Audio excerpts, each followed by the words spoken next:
Hello નમસ્કાર વિદ્યાર્થી મિત્રો, વેદ ડિજિટલ એજ્યુકેશનમાં આપનું હાર્દિક સ્વાગત છે।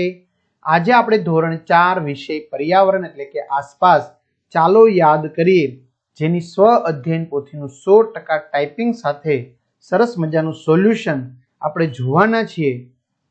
તો ખાસ વિદ્યાર્થી મિત્રો, ચેનલમાં નવા હોય તો ચેનલ સબસ્ક્રાઇબ કરો, બાજુમાં બેલ આઇકનને પ્રેસ કરો, જેથી તમને અવનવા વિડીયોની માહિતી નોટિફિકેશન મળી શકે। વિડીયો લાઈક કરો, તમારા મિત્રો દોસ્તોને શેર કરો। તો ચાલો યાદ કરીએ, જે આપણે નવી આવૃત્તિ પ્રમાણે વિદ્યાર્થી મિત્રો જોવાનું છે, બરાબર। તો ચાલો, મહાવરો 1, નીચેના ઘર બનાવવા કઈ કઈ વસ્તુઓની જરૂરિયાત પડશે તે લખો।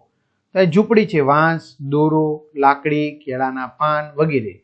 અહીંયા ઇમારત છે, રેતી, સિમેન્ટ, લોખંડ, કાંકરી, લાદી, પાણી વગેરે। અહીંયા કાગળ, દોરો, લાકડી, ખીલી, બરાબર। અહીંયા બરફ, ઇગ્લુ। જો આ પેજ નંબર 65 ઉપર। તો વિદ્યાર્થી મિત્રો, તમારે ધોરણ 4 ના આવા તમામ વિષયના વિડીયો લેક્ચર જોવા હોય તો આપણી વેદ ડિજિટલ એજ્યુકેશન નામની એપ્લિકેશન, જે ગૂગલ પ્લે સ્ટોર કે જ્યાંથી તમે ગેમ ડાઉનલોડ કરો છો, તો ત્યાં જઈને અત્યારે જ ડાઉનલોડ કરો। ન ખ્યાલ આવે તો કોઈ ભણેલ ગણેલ વ્યક્તિની મદદ લ્યો, જેમાં તમને 3 થી 12 ધોરણ સુધી તમામ વિષયના વિડીયો લેક્ચર મળી જશે। સ્વાધ્યાય અભ્યાસની સમજૂતીના વિડીયો, પરીક્ષા માટે ઉપયોગી પેપરો, પ્રથમ પરીક્ષા, વાર્ષિક પરીક્ષાના પેપરો, પીડીએફ, સ્વાધ્યાયન પોથી, પ્રોજેક્ટ પ્રવૃત્તિ બુક, બધું જ ગૂગલ પ્લે સ્ટોર ઉપર જઈ ગેમ ડાઉનલોડ કરો। ત્યાં જઈને વેદ ડિજિટલ એજ્યુકેશન નામની એપ્લિકેશન ડાઉનલોડ કરી ઓપન કરશો એટલે આ પેજ ખુલે। એમાં તમારા પોતાના મોબાઈલ નંબર નાખી સેન્ડ ઓટીપી કરો। 4 આંકડાનો ઓટીપી નાખશો એટલે પેડ કોર્સમાં જુદા જુદા પેડ પ્લાનની પીડીએફ, એક્ઝામ પેપરમાં પેપરો, 3 થી 12 માં 3 થી 12 ધોરણના વિડીયો, તમારું ધોરણ પસંદ કરવાનું, અને ગણિત, ગુજરાતી, અહીંયા આસપાસ, ઇંગ્લિશ, હિન્દી, સ્વાધ્યાયન પોથી, પ્રોજેક્ટ પ્રવૃત્તિના પાઠવાય વિડીયો મેળવી શકશો। મહાવરો 2, નીચેના વાહનોના ઉપયોગના આધારે ઉદાહરણ મુજબ જોડો। જો એમ્બ્યુલન્સ, દર્દીને દવાખાને લઈ જવા માટે, નવજાત શિશુ અને માતાને ઘરે લઈ આવવા માટે। ત્યાર પછી પોલીસ જુદા જુદા કામ માટે ઉપયોગમાં કરે છે, અને છેલ્લે આગ ઓલવવા માટે ઉપયોગી છે ફાયર બ્રિગેડ, બરાબર। મહાવરો 3, વર્ગીકરણ કરો। પહેલાના સમયમાં સંદેશા વ્યવહાર માટેની વ્યવસ્થાના સાધનો, કબૂતર, ઢંઢેરો પીટવો, અવાજના સંકેત દ્વારા દૂત। વર્તમાન સમયમાં સંદેશા વ્યવહાર માટેની વ્યવસ્થાના સાધનો, પોસ્ટકાર્ડ, તાર, મોબાઈલ ફોન, ઈમેલ, ટેલિફોન અને ફેક્સ। મહાવરો 4, તમારા ઘરે રસોઈ બનાવવા માટે નીચેનામાંથી જેનો ઉપયોગ થાય છે તેમાં લાલ રંગ પૂરો, બરાબર। પ્રાઇમસ, ચૂલો, બરાબર, ઇલેક્ટ્રિક સગડી। તો આમાંથી તમારે જે થતો હોય, સોલાર થતો હોય સોલાર ઉપયોગ, બરાબર, લખવાનું, ઘાટો કરવાનો। 5, ઉદાહરણ મુજબ ખોરાક જે રીતે બનતો હોય તેને તીરથી જોડો, બરાબર। ભાખરી શેકીને, રોટલી શેકીને, તળીને, ગાંઠિયા અને પૂરી, બાફીને, ઢોસા અને ઇડલી। ચલો ત્યાર પછી આપણે આગળ વધીએ વિદ્યાર્થી મિત્રો। ફરી પાછો મહાવરો 1, પાણીનો ઉપયોગ તમે કયા કયા કામમાં કરો છો? પીવા માટે, નહાવા માટે, રસોઈ માટે, કપડાં ધોવા માટે અને સફાઈ માટે। તમારી પાસે પાણી ભરેલી એક જ ડોલ છે, તો તે પાણી તમે કયા કયા કામ માટે વાપરશો? હું તે પાણીથી રસોઈ બનાવીશ, હાથ ધોઈશ। તમારા ઘરે પીવાનું પાણી ક્યાંથી આવે છે? અમારા ઘરે પીવાનું પાણી નળ દ્વારા આવે છે। મહાવરો 2, જોડો। પ્રાણીમાંથી મળતી સામગ્રી, તો પ્રાણીમાંથી શું મળે? મધ, બીજું દૂધ, ત્રીજું ઈંડા, ચોથું ઘી, બરાબર। અને વનસ્પતિ જે છે એમાંથી મળતી સામગ્રી, વનસ્પતિમાંથી શું મળશે? ઘઉં, ચોખા, લીંબુ, સફરજન, ચીકુ, સકરિયા, અનાનસ, મગ, મરચું, બટાટા। રેડી? ચાલો, કોણ શું શું ખાઈ શકે છે તે જોડો। નાનું બાળક આઈસ્ક્રીમ, ખીચડી, જ્યુસ, શીરો, દૂધ, રાબ। મોટી વ્યક્તિ બુજુર્ગ ભાખરી, એટલી બધી મોટી નથી, બરાબર, યુવાન, ભાખરી, ચણા, શેરડી, દાળ, સોપારી, રોટલી, ભાત, રોટલો વગેરે। એમ તો ખીચડી ખાઈ શકે એવું નથી, બરાબર, ચણા ખાઈ શકે, બધું। ચાલો ત્યાર પછી મહાવરો 1, મારું કુટુંબ। મારું નામ દર્શ, મારી ઉંમર 9 વર્ષ, મારી માતાનું નામ રેશમાબેન, મારી માતાનો વ્યવસાય ઘરકામ છે, મારા પિતાનું નામ રસિકભાઈ છે, મારા પિતાનો વ્યવસાય ખેતી છે, મારા દાદાનું નામ કરશનભાઈ છે, મારા દાદીનું નામ મૂંગીબેન છે, મારી બહેનનું નામ દર્શના છે, મારા ભાઈનું નામ રાજુ છે. મહાવરો 2, મારું વૃક્ષ આગળની માહિતીના આધારે લખો. બરાબર, નાની લાધાભાઈ, નાના લાડુબેન, મારી માતાનું નામ રેશમાબેન, દાદી મૂંગીબેન, દાદા કરશનભાઈ, પિતા રસિકભાઈ. ચાલો હવે એમાં હું એટલે 10, ભાઈ રાજુ, બહેન દર્શના, એક જ બહેન છે. ચલો ત્યાર પછી આપણે આગળ વધીએ. મહાવરો, હોઠથી પીતા પાણી હોય તો લાલ રંગ અને જીભથી પીતા હોય તો લીલો રંગ કરવાનો છે. બરાબર, તો શાકાહારી હોય ને મિત્રો એ હોઠથી પીવે અને માંસાહારી છે ને જીભથી પીવે. બરાબર, તો ઘોડો શાકાહારી છે તો લાલ, સિંહ જીભથી પીવે માંસાહારી તો લીલો, ઊંટમાં લાલ, પછી જંગલી વરુ લીલો રંગ, સસલું લાલ, બિલાડી લીલો રંગ, વાઘ લીલો રંગ, કૂતરો લીલો રંગ, ગાય લાલ રંગ.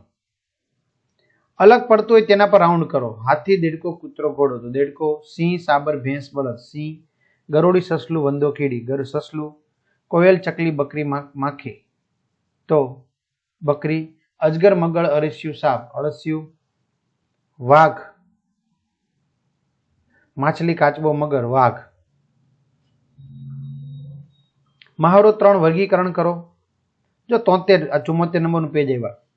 વર્ગીકરણ કરો. પાણીમાં રહેતા હોય હિપોપોટેમસ માછલી, દરમાં રહેતા હોય કીડી, મંકોડો, ઉંદર, જમીન પર રહેતા હાથી, બકરી, ગધેડું, ઘરમાં રહેતા માણસ, ગરુડી, કરોળિયો, વૃક્ષ પર રહેતા વાંદરો, ખિસકોલી, કાગડો, બુલબુલ. બિલાડીના બચ્ચાને તેની માતા સુધી પહોંચાડવાનું છે. બરાબર, તો આ કામ તો આપણે બધાને બહુ સારી રીતે આવડે છે.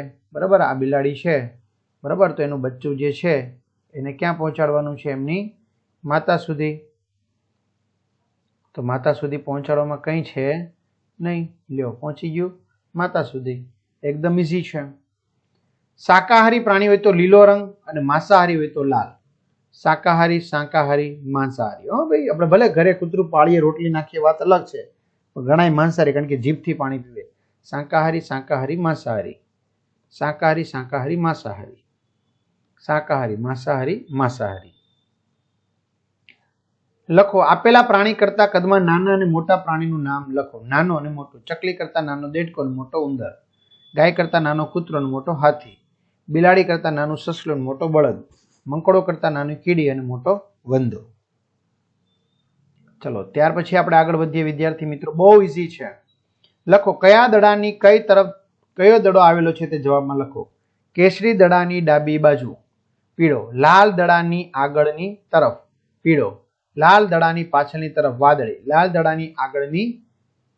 વાદળી દડાની આગળની તરફ લાલ, વાદળી દડાની ડાબી બાજુ ગુલાબી, ગુલાબી દડાની તરત જમણી તરફ વાદળી, કાળા દડાની તરત જમણી તરફ લાલ, જાંબલી દડાની પાછળની તરફ તો કોણ આવશે? કાળો, પીળા દડાની જમણી તરફ કેસરી, લીલા દડાની આગળની તરફ કેસરી. ચલો નકશો જુઓ. ડાબી બાજુ, જમણી બાજુ. જયેશનું ઘર, સતીશનું ઘર.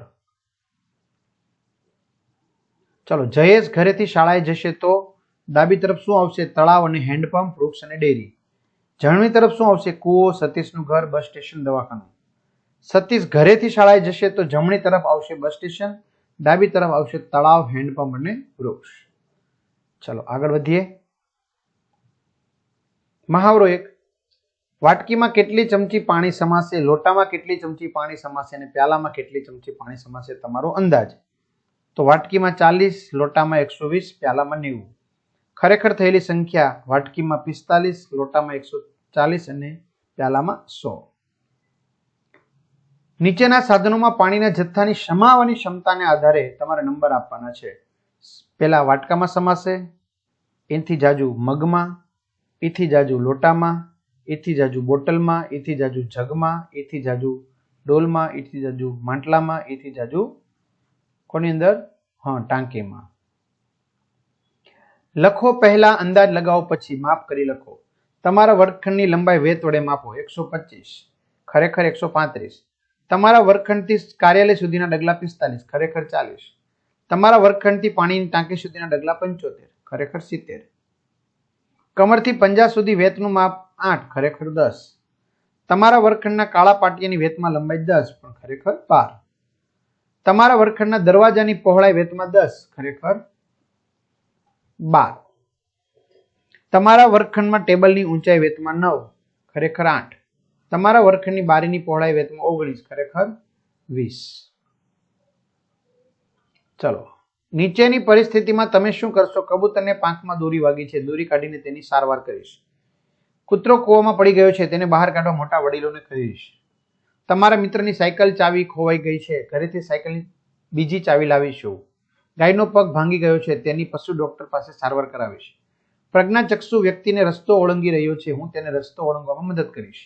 છોકરો પાણીમાં ડૂબી રહ્યો છે, દોરડું નાખીને તેને બહાર કાઢીશ. ગલુડિયા વરસાદમાં પલળી રહ્યા છે, તેમને મારા ઘરે લઈ આવીશ. દુકાનમાં લાગેલી આગમાં કોઈ ફસાયું છે, ફાયર બ્રિગેડ વાળાની મદદ માટે બોલાવીશ. મહાવરો 2, નીચેના પ્રશ્નોના જવાબ લખો. ચકલીને મદદરૂપ થવા તમે શું કરશો? તો ચકલીને ખાવા માટે ચણ નાખીશ અને પાણી પીવા માટે કુંડા મૂકીશ. ઉત્તરાયણમાં પક્ષીઓને ઈજા ન થાય તે માટે તમે શું કરશો? વહેલી સવારે અને મોડી સાંજના સમયે પતંગ નહીં ચગાવો.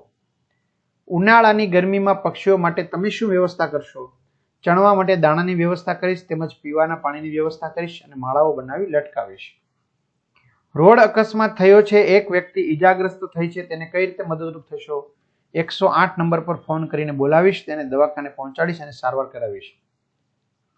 તમે પંખી પરબ ક્યાં ક્યાં રાખી શકો છો? પંખી પરબ ઘરમાં, ઓસરીમાં, બાલ્કનીમાં, ઝાડની ડાળી પર, ધાબા પર વગેરે જગ્યાએ રાખી શકાય. ત્યાર પછી કોને શું શું ઉપયોગી છે તે લીટી દોરીને જોડો. બરાબર,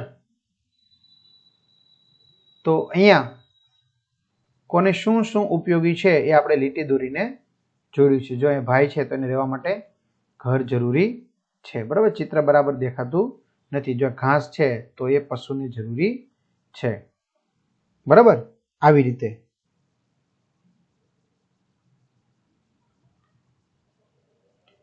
માગ્યા મુજબ લખો. દૂધ આપતા પ્રાણીઓ ગાય, ભેંસ, ઘેટા, બકરા. ભાર વહનમાં ઉપયોગી પ્રાણીઓ ઘોડો, હાથી, ઊંટ, ગધેડો. સફાઈના કામમાં ઉપયોગી ઝરખ, ભૂંડ, શિયાળ, કૂતરો. ખેતી કરવા માટે કઈ કઈ વસ્તુની ઉપયોગી છે? જો અહીંયા તમે ગીધ, સમડી પણ લખી શકો. એ પક્ષી ભલે પણ પ્રાણી જ ગણાય ને. બળદ, હળ, પાવડો, કોદારી. આપણને જીવવા માટે શાની જરૂર છે? હવા, પાણી, ખોરાક, આરોગ્ય. તો આ સાથે વિદ્યાર્થી મિત્રો સરસ મજાનું સોલ્યુશન અહીં પૂર્ણ થયું. તો તમારે આવી જ રીતે ધોરણ 4 થી 12 ધોરણ સુધીના વિડીયો લેક્ચર મેળવવા હોય તો ખાસ ચેનલમાં ન હોય ચેનલ સબસ્ક્રાઇબ કરો, વિડીયો લાઇક કરો.